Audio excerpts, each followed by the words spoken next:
Johnny Carson's top 10 regrets have been made public. The American people were welcomed inside Johnny Carson's living rooms for 30 years.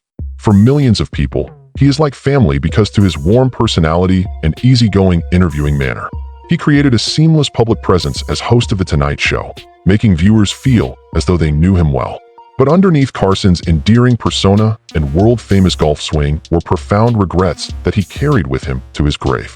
Someone who worked closely with Johnny Carson for more than 10 years said that Johnny was the most secretive superstar who ever lived. The audience only viewed the top layer. Someone he had painstakingly crafted to shield himself from the failures and disappointments that followed him around till the very end. Here are Johnny Carson's 10 greatest regrets, which he never admitted to the public, that we're exposing today. The true guy behind the TV icon was fashioned by his own personal tragedies and professional blunders. This is not a case of unfounded gossip, but rather verified statements from people very close to him. People who were there when Carson wished he could change things, including producers, authors, relatives, and confidants. But before we get into it, let's figure out why Carson's deepest regret struck him so hard, and why the TV legend who brought millions of people joy spent his last years increasingly alone, unable to make peace with his public triumphs and his private tragedies. By my upcoming guest, Joan Rivers, who, in my opinion, will not appear as stunning in person as she does in the promotional photos. Hello, would Miss Joan Rivers be welcome here? A person who froze Joan Rivers. Until she earned her own Fox show, she was his regular guest host for a long time. Carson remained silent thereafter. He is sorry. Several people close to Carson later said that he felt remorse for his emotionless response, particularly in the aftermath of Joan's husband's suicide. He flat out refused to answer her calls. It had become personal.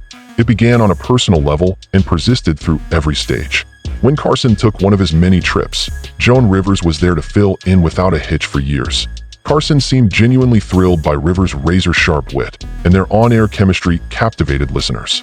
Carson frequently mentored Rivers on the subtleties of hosting, suggesting that their connection behind the scenes was just as cordial. In 1986, Rivers took a job hosting The Late Show on the nascent Fox network without informing Carson beforehand, which Carson perceived as a betrayal. It was Fox's news release, not Joan herself, that Johnny heard about Joan's show, according to Fred de Cordova, Carson's veteran producer. To me, that was the height of treachery.